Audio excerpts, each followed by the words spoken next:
आप देख रहे हैं BA न्यूज, खबर हमारी फैसला आपका। इस वक्त की बड़ी खबर। बरेली। सोमवार को बरेली से बहुजन समाज पार्टी के नेशनल कोऑर्डिनेटर आकाश आनंद ने भरी चुनावी हुंकार।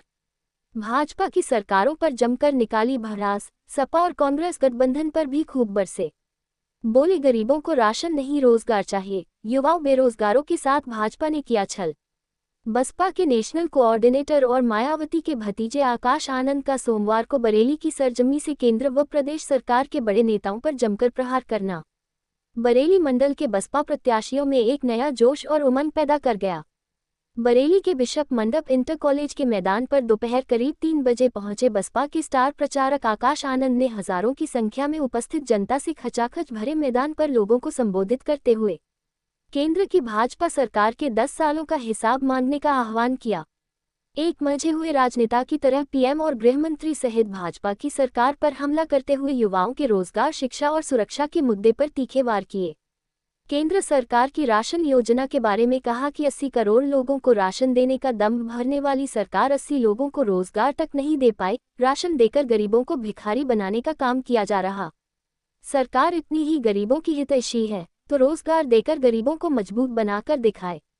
बीएसपी के नेशनल कोऑर्डिनेटर ने भाजपा की सरकारों पर युवाओं, बेरोजगारों और गरीबों के सपनों तोड़ने का आरोप लगाते हुए उन्हें देशद्रोही करार दिया।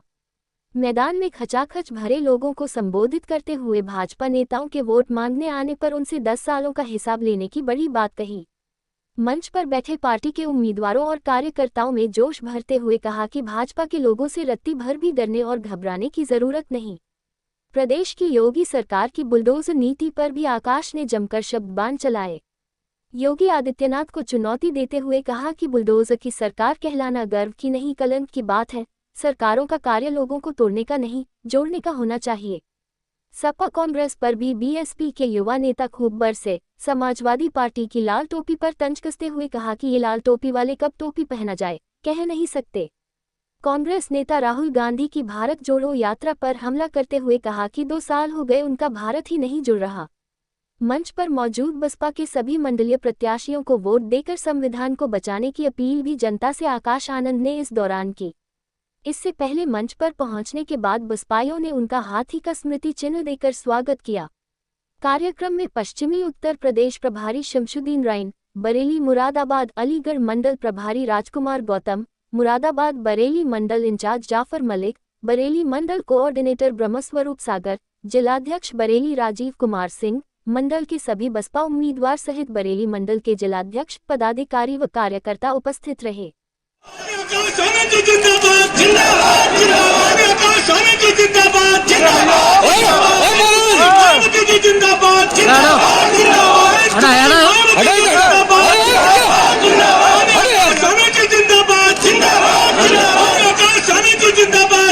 हमारे नेता आदरणीय आकाश आनंद जी से हमारे महापुरुष आदरणीय बाबा साहब डॉक्टर भीमराव अंबेडकर जी मानवर कांशीराम साहब के चित्र पर पुष्प अर्पित कर श्रद्धांजलि।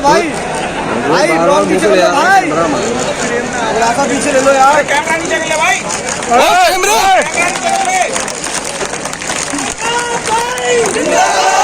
तुम्हारा भी कभी गाड़ अरे छोटे लाल जी कहाँ है? छोटे लाल जी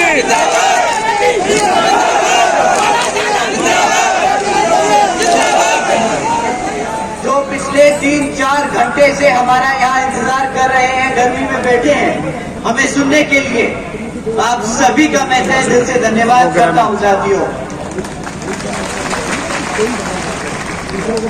साथ ही साथ आज यहाँ मंच भीमराव जी के मानवतावादी व आत्मसम्मान एवं स्वाभिमान के मूवमेंट के कारवा को अपने आजीवन त्याग, तपस्या व कड़े संघर्ष के जरिए नई राजनीतिक ऊर्जा, शक्ति व पहचान देने का काम किया है तथा उत्तर प्रदेश जैसे विशाल व महत्वपूर्ण राज्य में 4 बार अपनी पार्टी बीएसपी के नेतृत्व में सरकार बनाकर खासकर बहुजन समाज के लिए ऐसी मिसाल बन गई है जिनसे प्रेरणा लेकर आज करोड़ों लोग यहाँ पर सामाजिक परिवर्तन व आर्थिक तरक्की के मिशनरी कार्य से जुड़ चुके हैं। साथियों, इतना ही नहीं बल्कि मैं भी खुद उनके इस नेतृत्व से प्रभावित होकर बीएसपी मूवमेंट से जुड़ चुका हूं और उनके पद चिन्हों पर चलकर उस मिशनरी दायित्व, कर्तव्य व फर्ज को पूरी कोशिश करूंगा निभाने की, जिसके लिए बहुजन समाज के वतीना परम पूज्य बाबा साहब डॉक्टर भीमराव अम्बेडकर जी आजीवन खड़ा संघर्ष करते रहे।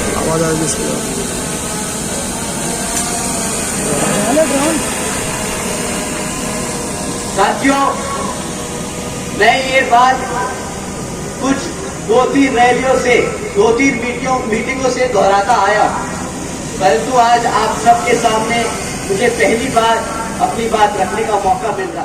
मैं बस एक लाइन बोलूंगा, मैं इनका एक पास किया हुआ ऑर्डर आपको बताऊंगा। अगर ज्यादा बोला तो शायद नाराज ना हो जाएंगे लोग, परंतु आप लोगों को जानना बहुत जरूरी है। साथियों, अभी कुछ समय पहले भाजपा के मुख्यमंत्री जी ने यहाँ पर एक ऑर्डर पास किया। ऑर्डर में कहा कि लड़कियों को आज शाम को 8 बजे के बाद से प्राइवेट इंस्टीट्यूट्स में, कॉलेजेस में ट्यूशंस लेने की जरूरत नहीं है, उन्हें लेने नहीं दिया जाएगा। वो शाम को 8 बजे के बाद घर से बाहर नहीं निकल सकती, क्योंकि यहाँ की सरकार उनकी सुरक्षा की गारंटी नहीं ले सकती। साथियों, अगर ये सरकार आपके सामने बेशर्मों की तरह बोलती है कि हम अपनी बेटियों की सुरक्षा नहीं कर सकते, तो इस सरकार को सत्ता में रहने का कोई हक नहीं।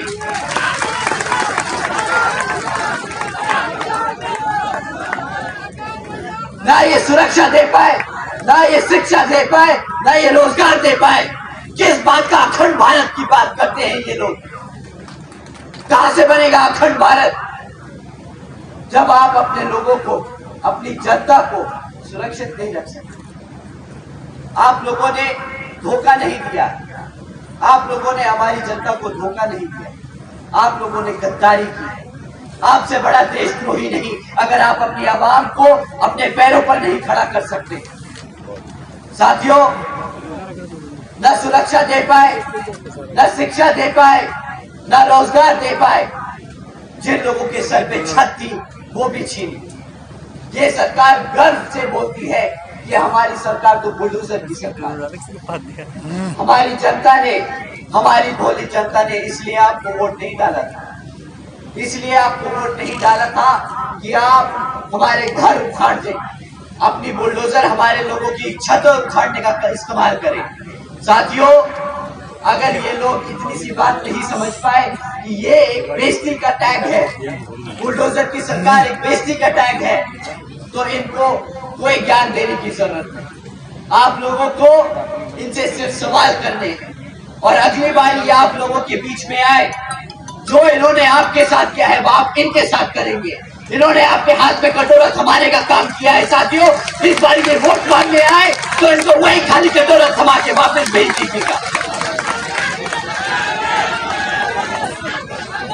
अभी नहीं आ रही थी, बारे तुमने उठा लिया ऊपर को, जानबूझ के गलत बात है, इससे पहले नहीं आ रही थी। जब आप पढ़ेंगे नहीं तो अपने इतिहास के बारे में जानेंगे कैसे? जब आपको नौकरी नहीं मिलेगी तो आपको रिजर्वेशन कहां से मिलेगा? साथियों, इन्होंने आपके इतिहास को खत्म करने की कोशिश की है। अगर ये पार्लियामेंट में आपका संविधान नहीं बदल सकते तो ये इस तरीके से आपका भविष्य खत्म करने की कोशिश कर रहे हैं। साथियों, अगर बहन जी नहीं होती अब तक तो ये हमें कब का मिटा चुके होते।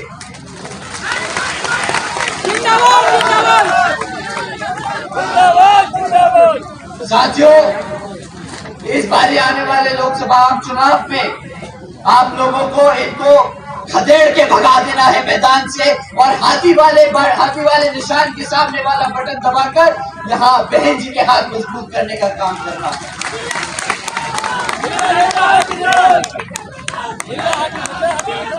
हमारी पार्टी ने यहाँ पर अलग अलग क्षेत्रों में हमारे कैंडिडेट उतारे हैं, जैसे कि हमारे सारे कैंडिडेट्स आपके सामने खड़े।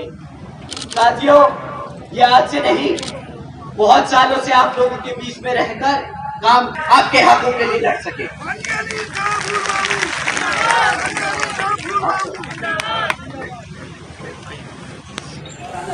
हमारे पार्टी के कैडर को, हमारे लोगों को, हमारे कार्यकर्ताओं को भ्रमित करने की कोई कसर नहीं छोड़ता। हमारे कार्यकर्ता हमारे वर्करों को डिमोरलाइज करने में कोई कसर नहीं छोड़ता।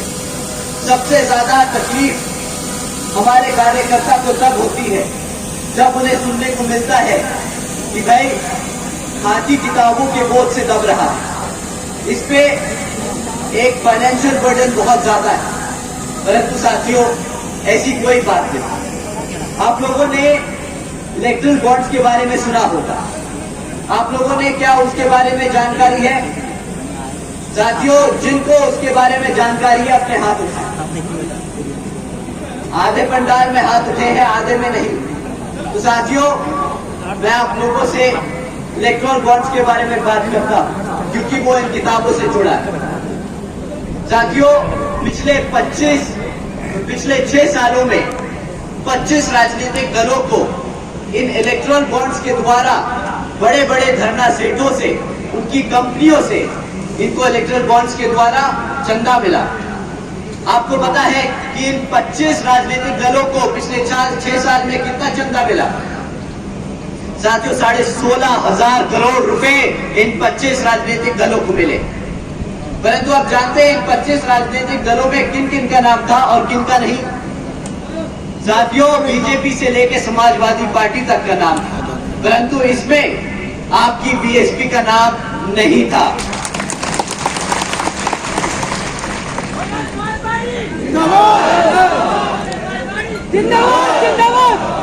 साथियों, बीएसपी केवल यहाँ उत्तर प्रदेश में नहीं बल्कि पूरे देश में बड़े बड़े पूंजीपतियों व धरना सेठों के धन बल के सहारे नहीं बल्कि अपने समर्थकों, कार्यकर्ताओं, वर्करों के बल पर, उनके तन मन और धन के आधार पर यहाँ अपना चुनाव लड़ती आई है और आगे भी अपना चुनाव उन्हीं के बल पे लड़ती जाएगी।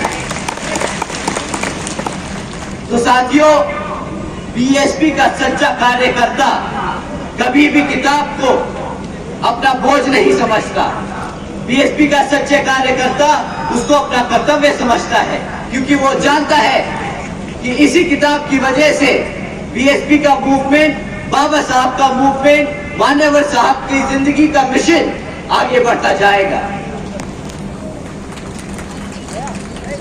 साथियों, जैसा कि आप जानते हैं कि लोकसभा के आम चुनाव चल रहे हैं और हमारी तरह ही बाकी पार्टियां भी मैदान में उतरी हुई और आप लोगों के बीच आके मीठी बातें करेंगी, आप लोगों का वोट लेने की कोशिश करेंगी।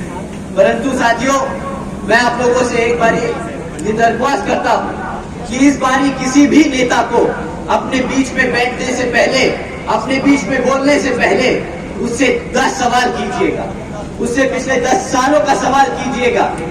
अगर भाजपा से कोई आता है तो उससे 3 चीजों पे पूछिएगा कि भाई तुम लोगों को 10 साल से इस जनता ने मौका दे रखा है, तुम पिछले 10 साल से भारत की केंद्र सरकार चला रहे हो, तो हमें इन 3 चीजों पे सवाल का जवाब दो। कि साथियों, उन्होंने आपके बच्चों की शिक्षा के लिए क्या किया? साथियों, उन्होंने आपके रोजगार के लिए क्या किया? और साथियों, उन्होंने आपकी सुरक्षा के लिए क्या किया? साथियों, मुद्दे तो बहुत से हैं जिन पे उनकी विफलताएं अनेकों हैं, परंतु शिक्षा, रोजगार और सुरक्षा हमारे समाज के लिए सबसे ज्यादा जरूरी। साथियों, शिक्षा के मामले में अगर भाजपा के काम का चिट्ठा खोला जाए तो बीजेपी की सरकार के चलते हुए शिक्षा के नाम पर सिर्फ पेपर लीकों की खबरें आई हैं। आप लोग सब जानते हैं कि जब भी